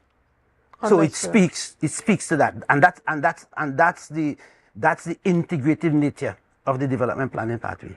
Right.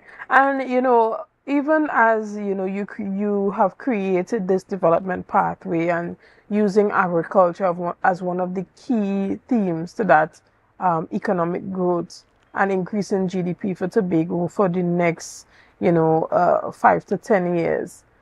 What does that look like when it translates into policy? Because we've seen projects like the Mega Farming Initiative and other initiatives presented by the Division of Food Security.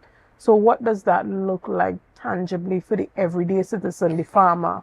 What does that look like? How does that touch the man on the ground?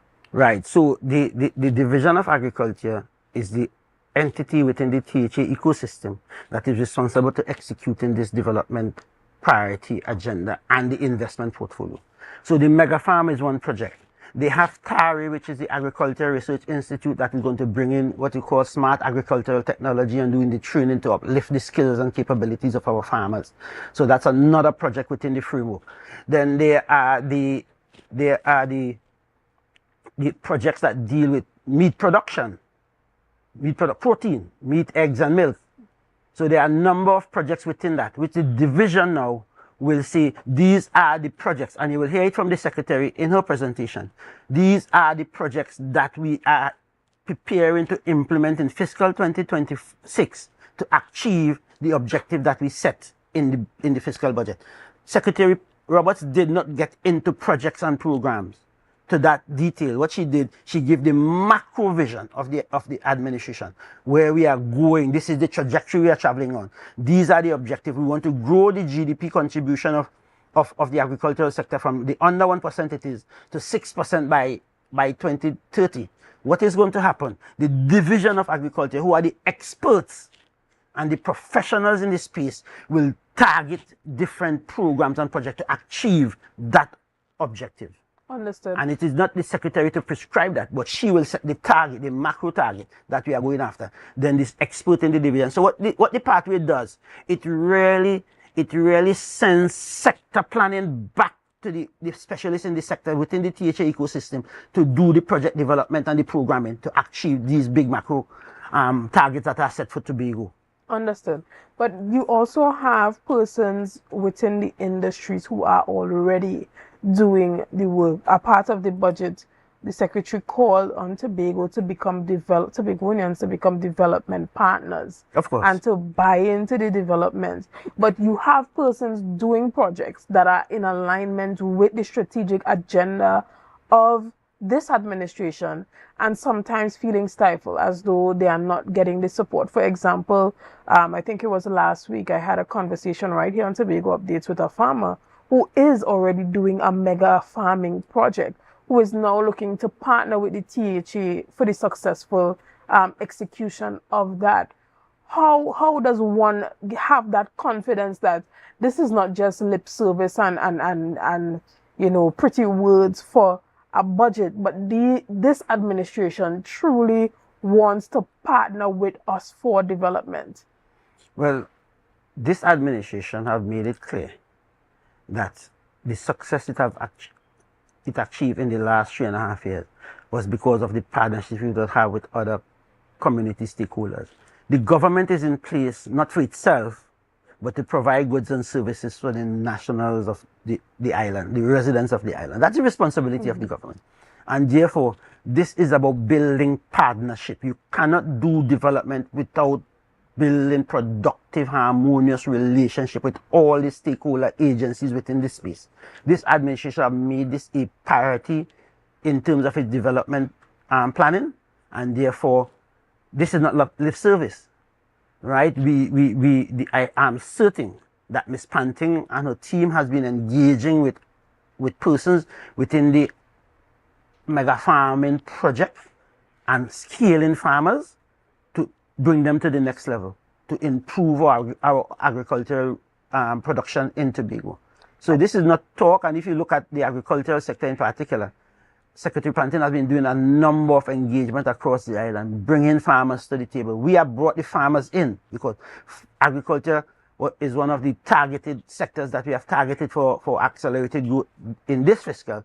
And in the pre-budget consultation, we sat with the stakeholders for over 4 hours and took on their concerns, took their initiative, listened to their voices, and therefore we have factored those concerns into our budget presentation. So this is real partnership. It has started and it is being intensified because we have met with them for over 4 hours and listened to them intensively on what their concerns are, what are the factors affecting agricultural growth and development in Tobago.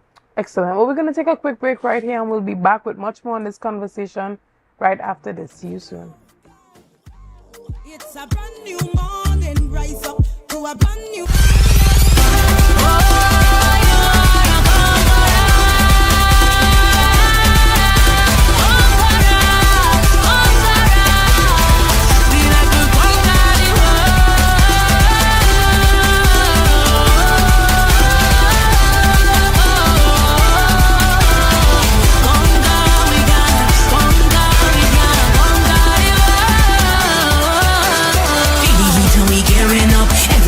saving up to go. Anything we not backing down, like a bomb we ready to explode. Ain't gonna wait until my back against the wall. Ain't gonna.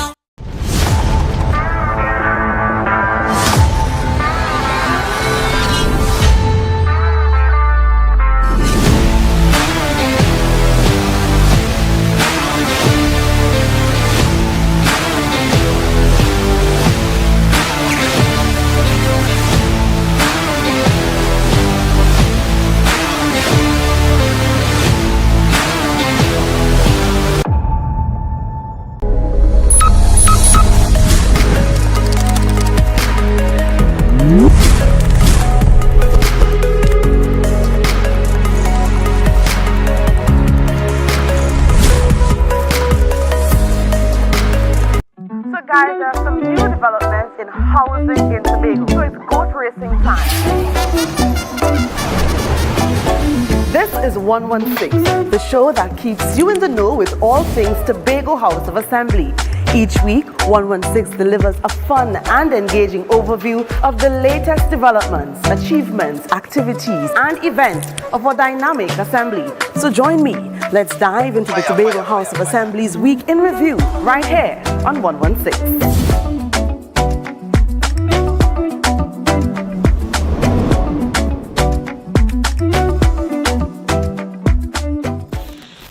Do you think you know Premier League or Champions League football? What about international cricket or the IPL and CPL? How about NBA basketball? Well, now you can put your skills to work to earn some extra cash by betting on the games with TT Bet Arena. Simply go to our website, choose a sport you want to bet on, find the games and place your bets. And with your computer or mobile device, you can bet from anywhere. Just go to ttbetarena.com, sign up for a free account, make a deposit, and start betting. It's that simple. You can even qualify for our $2,000 sign-up bonus. We also have horse racing, plus live casino games where you can bet using TT dollars. And check our new Tobago location at 7B Milford Road, Crown Point. For more info, call or WhatsApp 494-0634. TT Bet Arena, the #1 sports betting company in Trinidad and Tobago.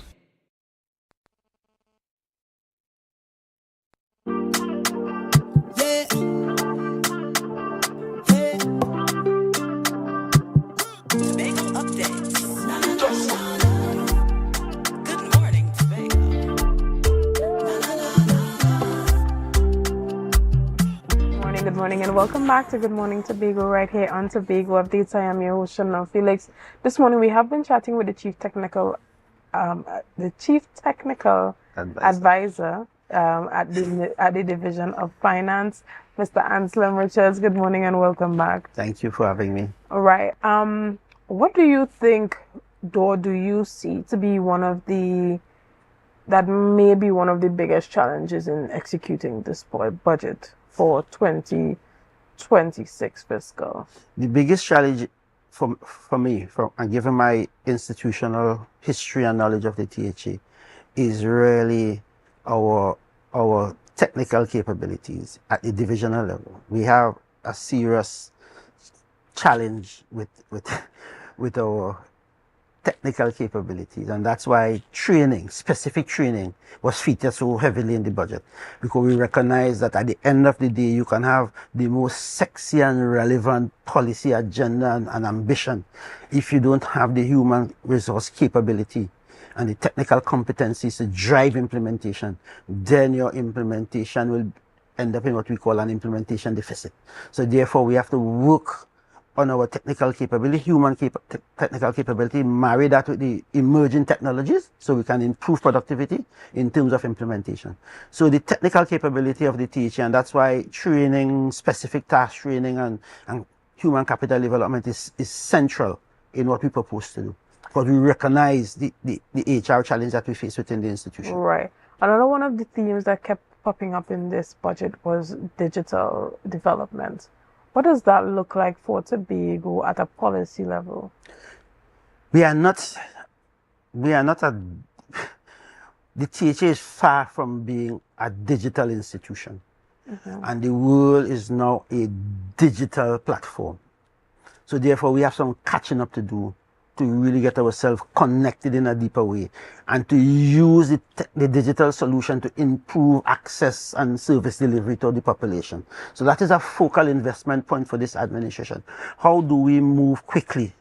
Because we are not reinventing the wheel. It has happened across the globe in a number of countries where they have digitized their government and digitized their government service delivery. In places in Canada, when you do the research, you will stay home and renew your driver's permit without having to go down to any licensing division, right? We are not there yet. Every time you need to do something in licensing, you have to catch a car and go down there, and that's a cost. And therefore, the outlook for digitization and digital uptake in the THA is really to bring the administration, the service delivery platform to Tobagonians, to a digital level where, as mentioned in the budget, where the man in Charlottesville or even Lansome can stay in the comfort of his or her home and apply and get access to government service without having to leave his home and come to our division or our office in Scarborough. That is where we are going. That is the long-term trajectory, and therefore we have some small low-hanging fruits in terms of how we can deliver some technical solution to deal with our budgeting processes, our financial operation, which is really the heart of the THA. You know, there are digital solutions available. We start using some of them, the automatic clearinghouse, ACH. We are uploading and now operationalizing the e-tender platform. So there are a number of initiatives. We have done some work and some in-house training with the Treasury Management Division that has moved to the realization of six financial statements being laid and almost bringing the THA financial reporting up to date. And that is because of the improvement and the use of technology that we have started deploying at the Division of Finance, which is really one of the lead divisions in the THA that is uptaking a lot of digital technology in some of our operations. So we are making incremental steps. But the strategy and the plan is to have a bigger push in that direction by bringing in probably an international organization or an international firm that has that capability to digitize the THA operation, probably, let me say, over the next 5 to 6 years, a complete digital operation. We have to move in that. And in that, we have to program for the use of AI. And AI is really about choice, complementarity. How do you put AI and human capabilities to work in the same place to give you without really consuming the narrative out there that AI is going to allow people to go home? It's about choice and how you marry that with your human capabilities. So we are looking in that direction. And even as we wrap up the discussion this morning, how are you hoping Tobagonians will embrace what is being offered in this 2026 budget presentation? Well, for me, Chanel, people need to get clarity They don't want certainty. People need clarity because certainty is down the road when it happens, right? And what this budget would have done, it was clear. It was clear and clean and very precise in terms of what the administration is proposing to do. So there's 150% clarity in the direction in which the population is going to be taken, and therefore it gives the average man and woman the opportunity to position themselves to participate in a very positive and impactful way in what the administration proposes to do in fiscal 2026. So the clarity is there, and therefore from clarity you're going to get a greater level of participation because people are not looking for certainty.